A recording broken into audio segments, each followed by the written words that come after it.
It's Loc Talk! Loc Talk! Welcome to the Loc Talk podcast. In this 4-part series, Karen and Brian sit down with Kris McDread. Episode 2! Episode 2! Here we are. We're back. So happy today because we have a special guest, and he is an absolutely incredible loctician. His name is Kris McDread. Huge following on YouTube, 119,000, and he's an amazing educator. His passion for passing on his knowledge and his genius is something that's at the root of his being, and I mean, it's palpable. Like, the guy is just awesome. And hey, Karen, how did you meet Kris? Well, the internet, right? I mean, social media is a blessing and a curse, and it was really a gift to connect with Kris early on. I'd heard about him. I'd seen his videos on YouTube because what he says is exactly how I feel about what I do and what the lifestyle and the hairstyle represents, right? The dreadlocks. And so that's why I was like, we have to connect with him. But funny, one of my clients was one of his clients. Really? Yeah. So he lived in Dubai and moved to Canada, and he found me, and he just started coming to me as a client. And I was asking him questions, and I said, who was doing your hair in Dubai? And he says, oh, his name's Kris. And I was like, Kris who? And he's like, oh, he goes by Kris McDread. And I was like, no way. So I think that's when I messaged Kris and I said, we have a client in common. And at that point we just connected and messaged each other every once in a while, but we really do follow a very similar path, a similar state of mind about how we live our lives and what it all means. So yeah, it's amazing. I mean, I love his focus on fitness. I mean, that's a big thing for me. And he talks about natural products a lot, and the fact that people need to sort of place as much emphasis on what they're putting into their bodies as what goes on in the outside, I think is such a great message. And so a lot of the stuff that he talks about really resonates with me as well. And so for our first guest, I mean, you couldn't have done better. Dinner. Yeah. And so it was interesting because originally, so this is so great because the last episode you specifically said, I want to talk about the history of dreadlocks. I want to kind of delve into that a little. And so I said, well, then I know the perfect guest. And so when we connected with him and we gave him sort of the outline of what we wanted to talk about, he messages me back and he's like, I love everything that you want to talk about, but we can't cover that in 30 minutes. Like, try 5 hours maybe, right? So I said, yeah, that makes a lot of sense. And he said, I'm going to throw you a curveball. What if we did a 4-part series? Amazing. And I was like, yes, let's do this. I think the dynamic between the three of us is going to be really great for any of our viewers to be able to relate to us. Definitely. And we need to spread that knowledge and show unity amongst diversity, right? Right. That's his message. That's his message. Yeah. That's our message. Yep. Like, no one really owns anything, right? That's what's at the gist of what we're all about too, and intention, people's intentions are almost what's more important. Mm-hmm. And I think intentions are something that hopefully will become more important and more transparent in the next few years as the political landscape changes a bit. And so yeah, I mean, I often wonder about social media, and people tend to sort of, they kind of become their worst selves in many ways when there's that anonymity, and they're not really accountable. They're not accountable. Yes. for what they really spew out there. And so, yeah, intention. And I think his intention is really pure, and that comes across in spades to me. Mm-hmm. So, and like you said earlier too, we don't really know a lot about the history of Locs, and he does. So I think it'll be great to get some details from him, and I'm really excited about that. We have to take notes. It's a lot. It's a lot of information. I got my pad right here.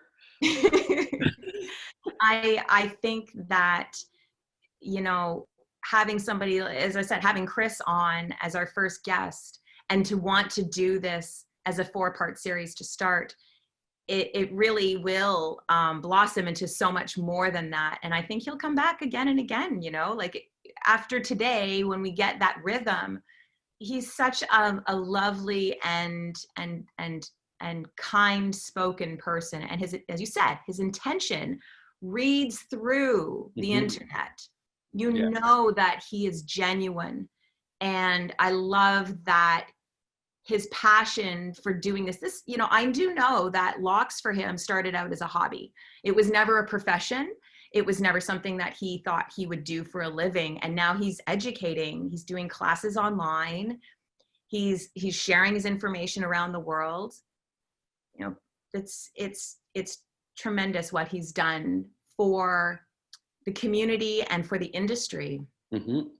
Yeah. So it's going to be cool. Mm-hmm. And on a personal note, I just broke 3 hooks. Oh, dear. All my fine hooks are all broken. I'll have to send you some. In a week. I don't know what happened. Like, do they have like... Stone. Remember last week you were like, it's a party. They're coming together. And I'm like, there was nothing. It was a sober Brian. Okay, sure. And then pop. 3 of them just blow. It's crazy. So you're going to send me some? Yeah, of course. Okay. What do you need, a 0.5 or 0.6? Both. Okay. Yeah. Yeah, sure. Thanks. I have my double hook still, so that's... You do. Yeah. Thank you. Yeah, and like I said, we can talk to Kris on other days about, what his personal preferences. I know what's great about his techniques is he does offer twisting, interlocking, crochet, palming, all of these different techniques. I do almost all of them. I don't do interlocking. And so I'd love to have a conversation with him about that. I think he does it really well. And you have to, because if you're not consistent with your interlocking, then you can see holes and you can see bubbles, and depending on the texture, it can really not ruin the aesthetic. It changes the aesthetic. If you like the aesthetic, I've always said this, if you like the aesthetic of interlocking, who am I to judge, right? Right. Yeah. So we have so many things that we could talk with him about. Super cool. And right now he's actually teaching a class. Okay. So what's exciting is he's coming in from Dubai, right? So it's like the night there, it's the daytime here. And he scheduled it between his classes. So he does, what I'm to understand is he does an hour of class, hour break, hour of class, hour of break. And he does it till like crazy late at night. And I'm like, you are strong.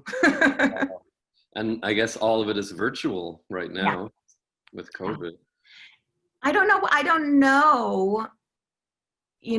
With COVID, I don't know what, I guess a lot of these people that are taking these virtual classes are trying to learn it for themselves, or maybe for friends. I don't know how many of them are starting businesses, or maybe they are already locticians, right? People who just want to add to their education, which is what I'm also working on, an education platform online. It's happening. And I appreciate the platform that Kris offers. I'm inspired by it.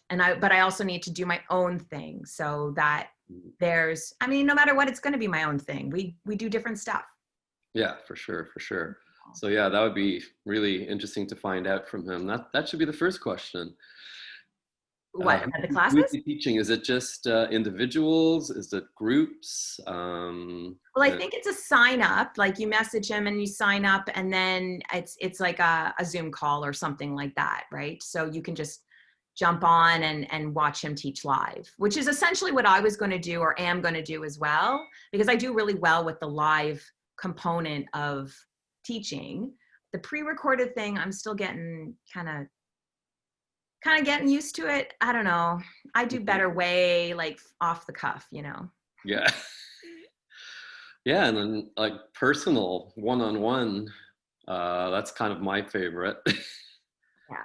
In person, like the whole Go ahead. Zoom thing is like, it just really gives me a headache after a while. I don't know how people do it all day, every day. Oh, you mean one-on-one in person? Yeah, in person. Yeah. Well, that's a totally different game, right? Yeah. I was going to say, but one-on-one. So when I was teaching my classes, and I will again, when I teach them in person, I like to have small groups because you can learn from each other. So instead of one-on-one, where it's like my language might not translate to your understanding, right? Your perception of what I'm teaching you. But if you have 2 or 3 in the group, then all of a sudden, you know, someone says, hey, by the way, you know, this is, maybe try this, or I hear her say this, and this is what I'm translating that to. And then the person's like, oh yeah, that makes sense. So feeding off of each other in that regard is really helpful, I find, for classes. Yeah, bouncing ideas, and yeah, that's very beneficial. We're like anxiously waiting and trying to keep that conversation going. It's no problem. We can talk for hours. Brian and I are just like, you know, we're just cool. So after this, you have anything going on? Oh yeah, back to my other business stuff. So yeah, just it never ends. But things are good.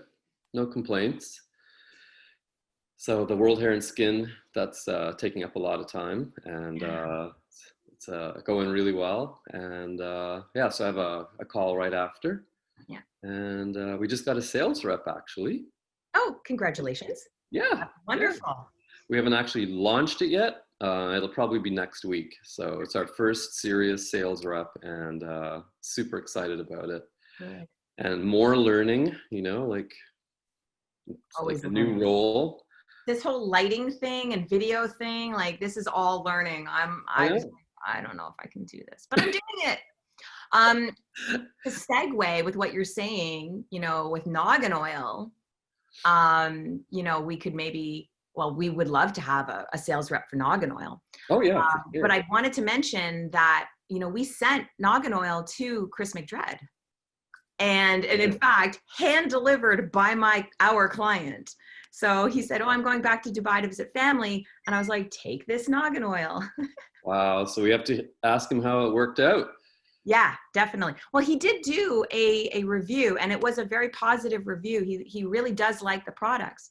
So, you know, that was also a wonderful thing to hear, because I do have such high regard for him. Yeah. For sure, yeah. He has a great video on YouTube where he talks about natural products, and, you know, how squishing avocado in your hair is not necessarily the best thing to do. And, you know, it's true. And one thing I love, he said, if you're going to try something on your body, maybe you should put it on your face first and see how your face reacts to it. And then 90%, it's going to do the same thing to your scalp and to your hair. Yeah. So I thought that was actually kind of a neat concept. Yeah. Put it on your face first, because your face is kind of sensitive. And I mean, if it works well on your face, then you're good to go, I guess. But true. Unless you have a reaction, and then you're like, well, now I'm in trouble. Exactly, yeah. So, I mean, that's the point, but maybe start on the crook of your elbow. You know how we were taught in school, hair dye, right? Every new client has to come in and like put a patch test and then come back in 24 hours. Who does that? Well, he was talking primarily about natural products, so. True, that's true. Do you know anyone allergic to avocado? I'm sure there are people out there, people who are allergic to all kinds of stuff. I mean, I put this balm on my legs because I had sore muscles from running, and my IT bands were just killing me. And I went to the drugstore and or health food store, and I got this arnica cream, and I put it on my IT band. Karen, my legs, both of them, blew up. I had these massive rashes on my legs. It was like cheese grater running my hands along my legs. It was insane, and it was all natural stuff. So somehow arnica, I guess, is not great for me. Weird. Yeah. That's too bad because arnica is really good. I mean, I don't know. I think there's different brands of arnica. There might have been something specifically in that particular brand. Yeah, or the amount of it was Were you slathering it on, Brian? Like, were you just like well, I thought there's nothing bad in here that can hurt me, but anyway, it got better fast. Good. Oh, that's good. And it didn't hinder you from running? No, that's true. Okay, it was just an aesthetic. Was it itchy? Wasn't itchy. It was just a cheese grater effect. Okay. Running my hands down my legs, which, I don't advise it.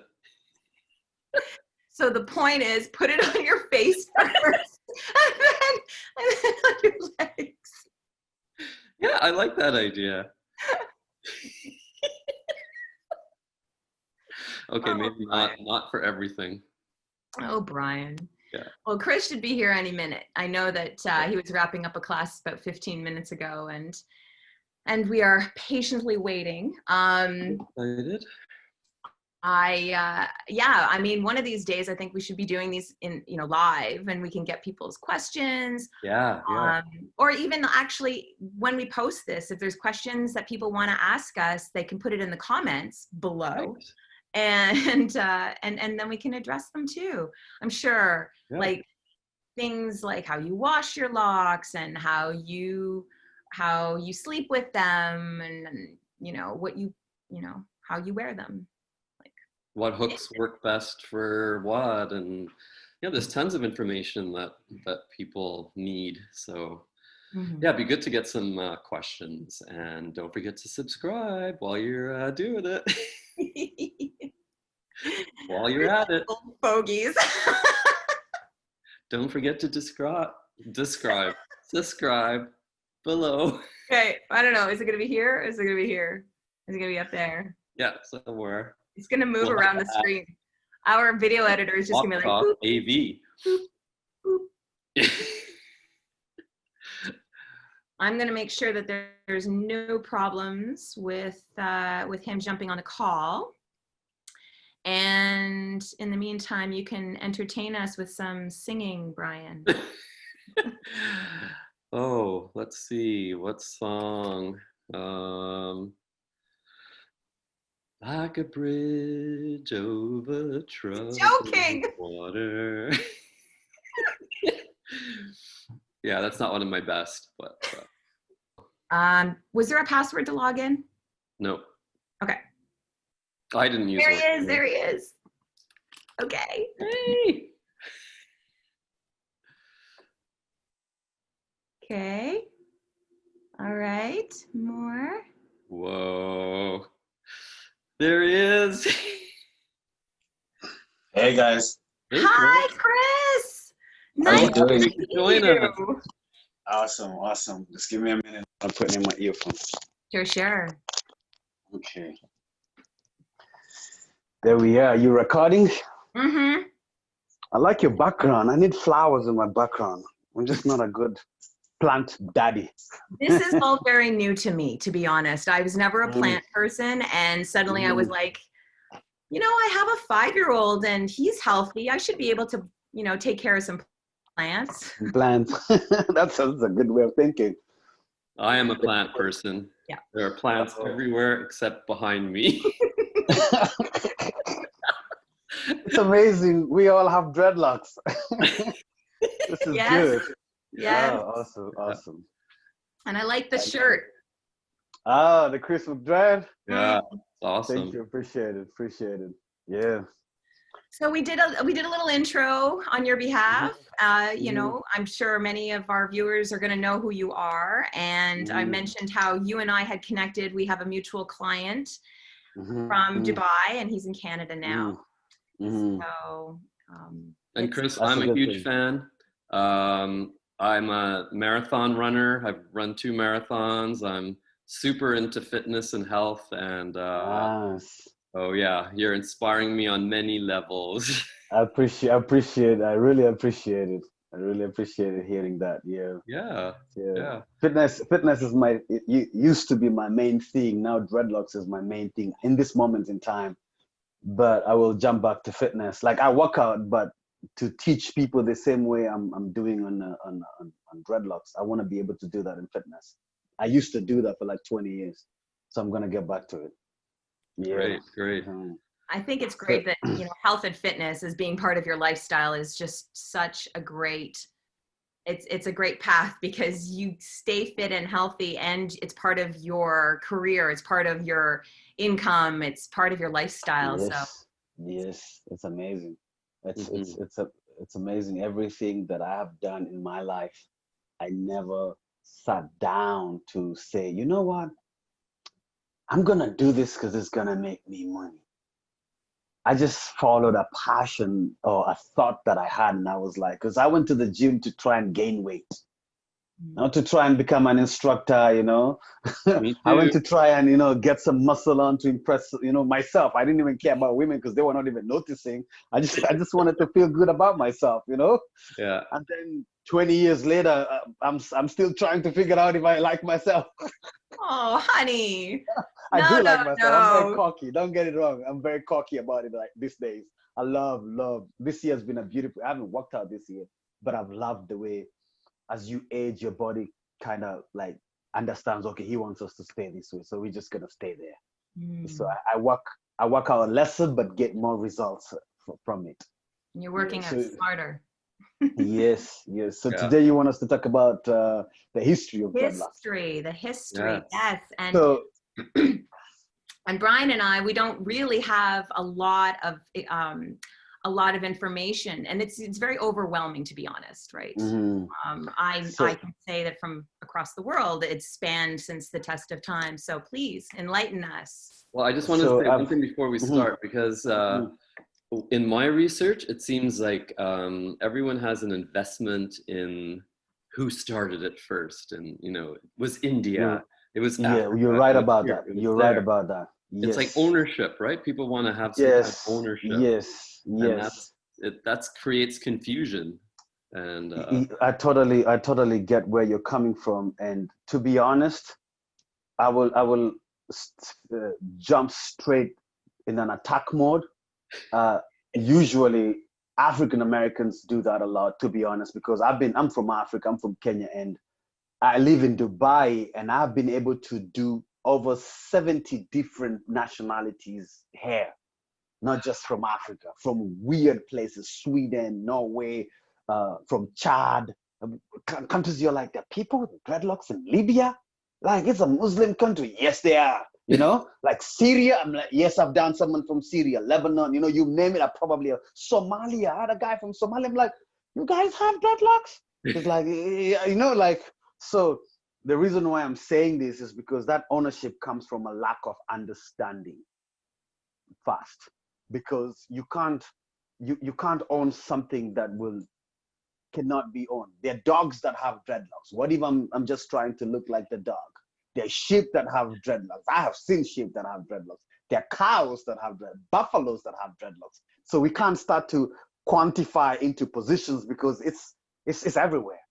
You get it? But to get back to the topic of the origin, who really started dreadlocks, I personally strongly believe that it was started by every culture simultaneously, because any hair that will not be combed will definitely mat up. And you can call it whatever you want to call it, mat up, you know, you can put any style about it. Like I do, and I'm going to use the word black and white the same way, because I'm not trying to come from an offensive. So I use black people and white people without any prejudice. You know what I'm saying? And you feel free to use that in this conversation. You can say black people. You don't have to be all political about people from African descent. I'm not that kind of a guy, you know? Just say black people. You know, it won't be appended to the list, you know? Right. So whether it was white people, whether it was black people, every time you look into history, you find that every time people didn't comb their hair, mad people, crazy people in any country will have matted hair. Right. You get it? Yeah. And the difference between how they mat is based on texture. You get it? So the variations of how they mat is just, but it's matting all the same nonetheless. Yep. However, the reason why before I say the reason why is I have studied through, and the oldest evidence, and I say the oldest because that's what the research has shown, is from Greece. The Grecians are the oldest people that show they have dreadlocks on. In the same time with Egyptians. And a lot of people forget that Egyptians are black people and they're Africans, because the pharaohs braided their hair, they had wigs, they had weaves, and they had dreadlocks. It was part of the civilization came in and people were trying new adornments. It wasn't just one thing that people were doing. You want to say something? Right. If you see, I put my hand up. I just don't want to interrupt. The Egyptians in the hieroglyphics, right? You saw coils of locks, and they would use the mud, right, to yes, position them in that style, and it was a sign of wealth and kingship, right? Mm-hmm. Yes, Wow. yes. And so from my research, and then that is one part where the evidence that is there, okay? And also you look at the people who are the followers of Shiva, the Shivites, which is Hinduism, is the oldest religion. The oldest evidence of religion is not Christianity. Islam is the youngest, you know, but it's Hinduism. It has the most evidence of its age. And Shiva is the god among all the gods of the gods. There are 3 million gods in India. Shiva is one of Lord Shiva is one that sits there with Ganesh, and he's the Lord of Lords. And so the followers of the Shivites have their hair, they're called the Sadhus, have their hair in dreadlocks. Right. If they are the oldest religion, then it's clear to say that they had dreadlocks as far as their religion goes. Shiva himself had dreadlocks in all right. the pictures and videos. You will see that he had dreadlocks. So when it comes to the origin of dreadlocks, it's everywhere. Yeah, at the same time. I want to piggyback on that. I have 2 Shiva Hindu monks as clients. Yeah, and so I learned about the Shivas, and they have actually very specific numbers that they have to have of locks, and they call them jatas. Yes, jatas. Yeah, I call them jatas. So I had a Caucasian Canadian woman. She moved to India. She became a Shiva Hindu monk, and then I had an Indian man also, and he was referred to me by her. And here's another thing. So I was permitted to add synthetic hair. They cannot use human hair as extensions because for karma purposes. So they cannot have human hair, only synthetic. And the number is very holy. It's very important. So, and it's, like 18, 28, and then it goes up to like 52 or something like that. And I had to actually divide her hair. I said, I'm not cutting. I said, but I will part the hair to give you the right number. And then I added the extensions, and then they just wear them up in a bun. Interesting. I didn't even know. I know the power of numbers. I've done a study on the numbers, which is interesting to find out that numbers are just not numbers. They have significance in everything, from the universe to the way we vibrate. You know, it's in numbers. But I didn't know that they have them in numbers. That's completely new information to me. However, yeah, it's good. For me, when people ask me how many I have, I tell them I don't count.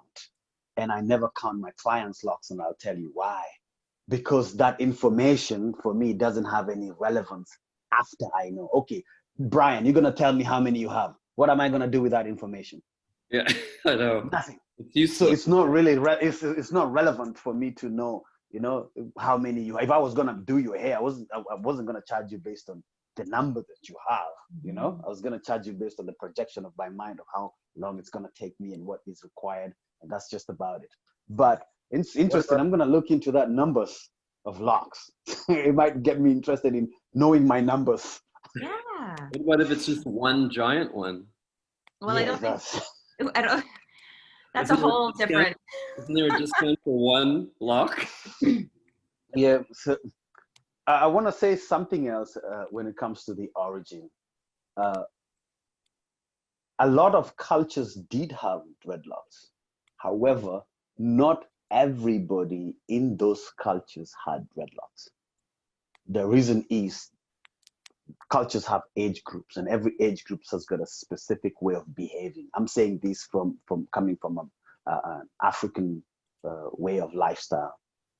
In my tribe, every age group has got a set of conducts and ways of dressing. Even the adornment of earrings, the mud or any regalia that you would wear for any ceremony is specific to age. And dreadlocks in most African tribes are specific to specific ages. And the people who like to throw the word appropriation throw it because they can't pinpoint exactly where on the planet they're from. Because my wife has dreadlocks, and in my culture, she's appropriating that very culture. You get it? So without even jumping to somebody outside of my own self, because my wife is an extension of who I am, she's appropriating. So if I know, because women from my culture shave clean and wear big earrings. They shave bald and wear big earrings. That's what the culture does. You get it? And the young man, I'm in appropriation because after marriage, then you get into the elders' age, and I have to shave my hair and conform to the ways of the people. However, during Second World War, the people from my tribe were sent for Second World War, and when they came back, they realized, you know what? We could get rid of colonization. We could get rid of the colonial masters, and they vowed not to cut their hair until they have gotten back the freedom.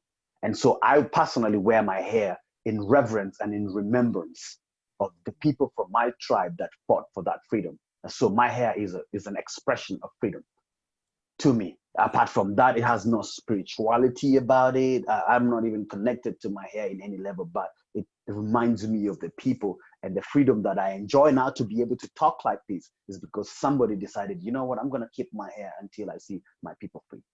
You get it? But when it comes back to the history, there is no one who can own dreadlocks per se. No one owns dreadlocks. It's my favorite painter says no one owns a color. You can't say you own color orange. Even if I paint like you and you paint with orange and I paint, we can't say, hey, Kris, you're painting like me. No, it's color orange. You know, it's not your color. It's color. So this is not your hair. It's my hair. That's not my hair. It's your hair. No one can own a stylist in a style in whichever shape or form. You know, so that's the origin of it. Every culture, I strongly believe that every culture had it they had dreadlocks in one shape or form in a specific age group. Not all of them. In a specific age group, they did adorn dreadlocks for whatever purposes. Maybe to show that there's a spiritual leader. Maybe to show that, like, my clan, this is a warrior group. Maybe to show this is the children. You know, to show that you're in this age group. It had a purpose, but nonetheless, they had it in that kind of setup. Well, the Vikings, Ragnar Lothbrok, that was an example of people trying to look fierce, right? And to look powerful. And so I think that's part of the history for sure. When countries and warring tribes were sort of coming together. Yes. That was part of it. And then the older men didn't have hair because it fell out, you know. Yeah, I like that. When you talk about fear, I like that feeling. Even now, when I walk in a place like Dubai with multicultures, I like that feeling of people just looking at you with awe. First, there are those who look at you with awe, like wow, and then there are those ones that look at you like a freak, like what are those, you know? And then there are those ones that look at you with fear, Like, oh, okay, what this guy? Oh, okay, what are you? Based on where they're coming from, you know, Yeah. maybe they come from where maybe witchcraft people only have the hair like this, which And I it's have seen. perception. You know? It's all about perception, right? How Yes, I see yes. it in my own eyes. In your own No one eyes, else- yes, no one else you're right understands. about that. I saw this movie the other day. It was an African movie, very good movie though. But I was very offended because one guy had juju, black magic placed on him, and they got into his mind. And guess who he was fighting? What did the demons have?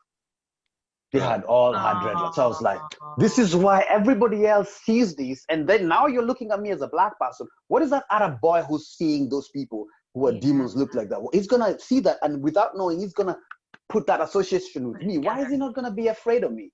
Why, you know? I'm like, who am I supposed to blame? And this is a movie from Africa, not even from Hollywood. I was like, come on, people, really? You're gonna do me like this? You know, you're gonna do us like this? You know, right to the director. I've done that. Believe you me, I'm very radical in terms of part of my goal as Kris McDread is to bring knowledge about this hair type to the place where everybody knows about, because I'm tired of people asking me if I can wash my hair. I wash my hair whenever I want. I just have a problem drying it, not washing it. We have a solution for that. Really? Because Yes. drying is a problem. I don't like sitting in the dryer for an hour waiting for my hair to dry. Our product, Send you some. we tried it. But that is when you don't wash. Well, okay, so if you want, really, and Brian can speak to this because this is his baby, but when you spray that on your scalp and then use a wet washcloth and massage and pick up the dirt and the dander and the sebum, then you're actually cleaning, inevitably you're cleaning your locks because you're keeping the scalp clean. And you can use that at the gym, spray it on, use a wet cloth, and you're done in 10 minutes. But the other side of it is I'm swimming. Well, that's another whole issue. You get it? I swim twice a week. We do not have a solution for that. You know, so, and that is where the problem comes in. Because once you swim, my daughter likes me to be a submarine, and she's riding on top of me, and I swim underwater, and she's there sitting on top of me, enjoying the water. So there's no way I'm not gonna get my hair wet. And once I do, I have to wash it to remove the chlorine. Oh, I know. And when I do that, then I have to sit under the dryer and dry it. And I'm like, okay, we have to do this for the babies. But what I was saying is, have you not tried the cap that you can put on? I have them, but man, not underwater. You're still gonna get wet. It bubbles too. Yes. Bubble bob. You're still gonna get wet, you know. So yeah, I'm tired of those funny questions. How do you wash your hair? How do you sleep? Is it real? I have weird answers so every time somebody asks me. Like I told at the gym, I tell guys, no, it's a wig. They're like, really? I'm like, yeah, it's a wig. Oh, how do you wash it? Washing machine. Like, really? Yeah, I have two of them. Like, I wear one in the morning. Like, really? Don't touch. It's gonna fall off. But what am I doing? Why do I do this? Because I want him to go home thinking about it and then go and do research. Because even if I tell him it's real, he's just gonna be like, nah, it's not real. You're lying. You know, I'm like, nah, I'm just gonna play around with your thought process. Good for you. You know? Yeah. I have an idea. So when you know, when this video is posted, we can have viewers comment and maybe, you know, give a suggestion about like, oh, I know that I've heard dreadlocks come from this country or this part of the world, and you know, the origin from here and this time. And we can have that conversation, and people can provide that information too, right? We can be like, oh, in that part of the world, in that country. Yes, exactly. Yes, and you're right about that. And when people, I will consistently, I pressure this, and when I say this, every time people step back a little bit, when I say, okay, let's just say it's from Africa. Okay, let's just say it's from Africa. Which part? Yeah. Because Africa's got 54 countries. Yeah. I'm from Kenya. We have 43 different tribes. Yeah. Not all tribes have dreadlocks. You know? And like I said, in my own tribe, not everybody has dreadlocks. I know tribes that don't have dreadlocks at all. So you can't really put on a continent and say it came from there where you don't even really have substantial, significance, evidence of exactly what you're talking about. It's just like, oh, And this comes from a place of pain. And I totally get it. And I totally get it. But every time, I don't know if this is part of the record, or you can edit it if you want, but every time I hear pain, I remember every other person who never talks about their pain. I imagine the Jews in the times of the Nazi, but we don't see Jews walking around saying, you know, Hitler was bad for us. And I'm not trying to bring down any pain, but I'm trying to say, hey, it's 2020. We're talking about Corona now. Why are you taking me back far behind? I've got enough problems today to deal with. Can we do that? You know what I mean? Like, can we, Brian, can we sit down and say, hey, Kris, this is what I can assist you with to make you a better human being, or to help you with that, you know, make that extra money that you were looking for. Karen, hey, I want to send you this and see what you can do. You know, we can talk about this. And this is the kind of things that we should be talking about. Not history that I wasn't even there. I'm not trying to belittle anything, but I'm saying, hey, I'm looking in the future. Where are we going? That's my goal. That's my dream. Let's focus. This is negative energy that we keep holding on, that even has, just so we can have a place of identity. You know, we were talking earlier about intention, and how intention seems to be really in short supply. Like honest intention, like transparency, you know, people doing things for the right reasons. And it seems like it's just so convoluted, and social media has a big part to play in that. It's just very confusing for many people to wade through what's real and what isn't these days, you know? And then we have leaders that, you know, they're the worst. Like their intentions are not good at all. And so it's kind of hard to deal with that some days. Maybe that's another discussion. Yeah, when it comes to dreadlocks, we're the leaders now. We're the prophets, whether you know it or not, Karen, whether you know it or not, Brian, we're the prophets, and we're sitting on a movement. And it's our responsibility to pass by the education. It's our responsibility to write that narrative the right way, so that every other generation that will come by will be like, no. I know what we're talking about. This is the truth, because Google doesn't offer us everything, and neither is Wikipedia. You know, I'm actually halfway writing something I call a Dreadipedia. It's gonna be on my website. It's called a Dreadipedia. It has so much information about dreadlock. Everything you'll ever want to know. It's called a Dreadipedia. And so I want people to be going there, like refer people, go there and read that information. So I'm collecting every information and checking. This is the information that we have. I do so much research, and I want it to be there, and it's honest, and it's a platform that is, and not biased. I'm not a biased human being. I'm like, this is my honest truth from my research. I'm not on this side. I'm not on this side. I'm on the human side. I'm in the higher consciousness side, because I'm more than three-dimensional reality. I'm more than an earthling. I'm a spirit being, you know? I vibrate in different frequency. I'm a God. You get it? And with that kind of mindset, if we all have that kind of mindset as human beings, then we raise up our vibrations. You know? And I usually say, when lions go out to hunt, what conversations do they have to be able to say, you go left, flank this one on the right, and I'll go straight in for the kill? They don't talk. They talk through energy and frequency, but we've lost that as human because we're busy trying to understand each other's language. You know what I mean? And if we have learned a common language like English that we can communicate with, then I strongly believe we can learn how to tap into each other's frequencies and raise each other's vibrations. I was saying to my sister, and I said to her, listen, if I can send you a text that would make you angry, if I can send you a text that will make you happy, I should be able to send you energy that will raise up your spirit just by reading this text. And I'm saying, listen, I'm raising up your energy right now. Take it. It's your responsibility. The same way you can choose to be offended or not offended by a text message or something you see on the internet or someone posting on your profile. Like people post on my YouTube all the time, and I stopped getting emotional about people trying to. Even now, I just came from an Instagram fight that I was having over names that we're going to talk about next time, ectomology. And I was laughing about it. I'm done being emotional. I'm like, listen, I'm just going to raise up my consciousness and just spread that positivity, spread that good energy. And let's relate to each other in a different dimension. Let's leave Earth. Let's go into a different frequency and let's love each other from that level. That's what we were meant to be. That's where we're supposed to be. Definitely. Yes, sir. Definitely. Talk for hours. And the fear, people have to get through the fear. I mean, just dealing with themselves, you know, and being honest with themselves and not being afraid is a big problem.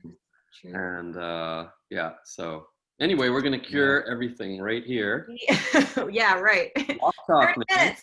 One dreadhead at a time. Kris, do you have any anything before we say goodbye this time? Anything you want to Yes, share? I'm teaching dreadlocks classes, people to learn how to do dreadlocks properly, so that the crochet method is my favorite method to teach and my favorite method to use, because it allows people to wash their hair immediately, and that takes away the stereotype. We have so much to deal with as people with dreadlocks. We have the government to deal with. We have jobs to think about. We have the airport, whether you're black or white. We're going to get there and talk about that. I'm going to share with you experiences that mortified me. Like, I've never gone through that. Someone is telling me, I'm like, no. Should I cut your hair if that is happening to you?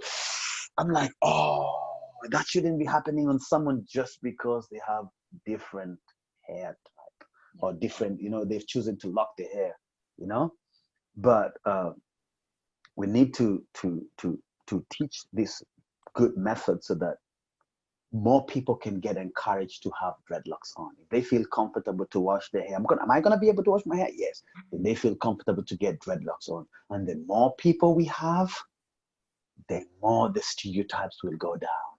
And one of my fundamental goals is called once in a lifetime. What is once in a lifetime? I want it to be an agenda of every human beings to have once in their lifetime to have dreadlocks, at least for 3 months, even if it's for a summer. It's called once in a lifetime. Every human, it's not my agenda, it's our agenda. It's not Kris McDread agenda. It should be your agenda, Brian. It should be your agenda, Karen. Start speaking about it once in a lifetime, so that in the next generation, if not in our generation, everybody will be like, you know what, when I finish college, I'm going to get dreadlocks for a month, just once in a lifetime. And that will change the whole system of what people think about. Because now think about it. We're going to have 9 out of every 10 people you meet will have dreadlocks on. How beautiful will those streets be?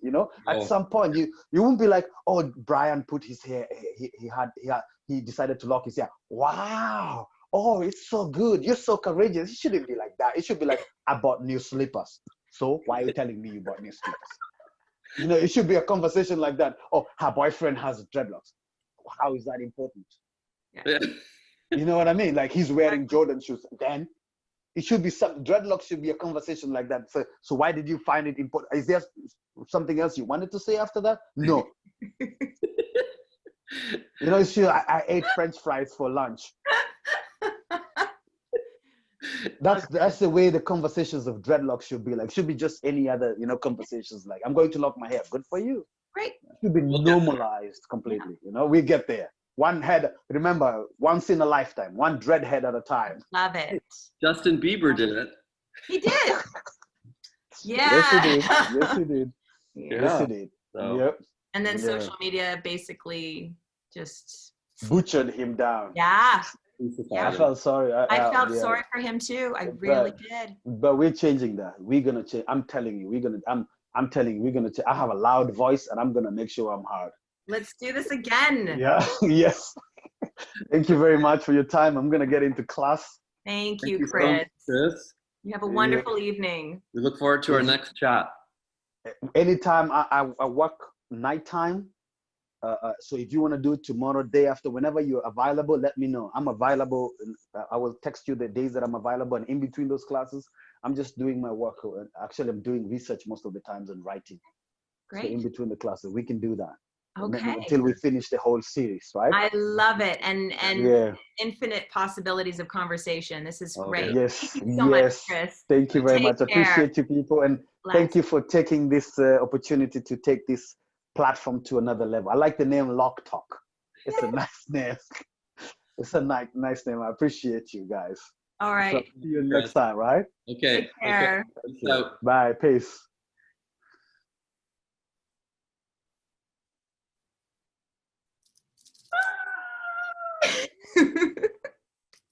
He's so super cool, man. Okay, we're going to do this again. We're going to talk to him on another day, and we're going to keep the conversation going. I'm so happy.